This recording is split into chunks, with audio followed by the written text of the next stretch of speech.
Le rapport entre belle-mère et belle-fille est un rapport qui est souvent très délicat.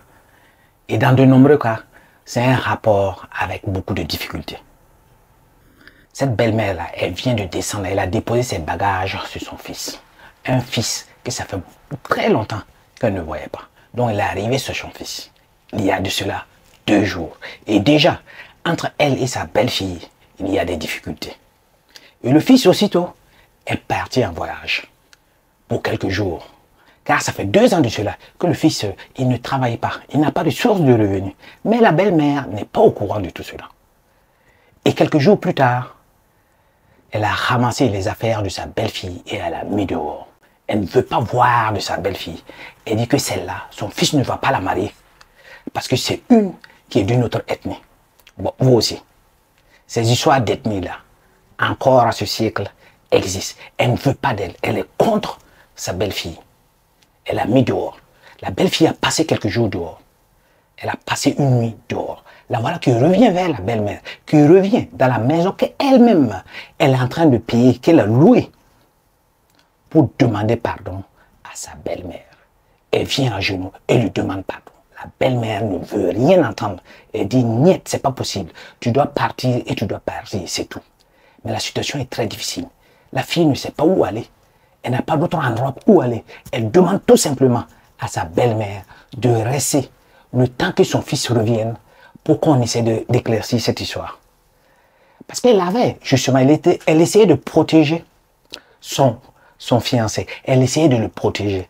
Elle ne voulait pas justement l'appeler pour l'alarmer par rapport à cette situation bien précise. Parce qu'elle voulait se présenter comme une belle fille bien éduquée dans cette famille-là. Et la voilà maintenant dehors. Qu'est-ce qu'il faut faire? La situation est très difficile. Lors de la confrontation avec sa belle-mère, c'est là qu'elle était obligée de révéler tous les secrets qu'il y avait.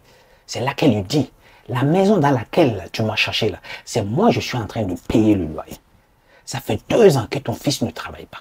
Ça fait 2 ans, c'est moi, avec les ressources que j'ai, qui le prend en charge, qui le nourrit, qui le fait dormir pour qu'il soit à l'aise. Et je ne veux pas justement qu'il ait des difficultés.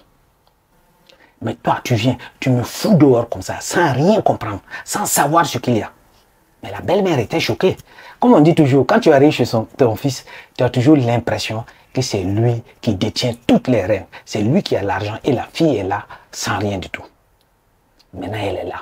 Mais la belle-mère, elle refuse d'accepter cette évidence-là. Elle refuse. Elle dit non, non, non, c'est pas possible. Ce n'est même pas possible que mon fils ne travaille pas. Pourtant, ça fait 2 ans qu'il ne fait absolument rien.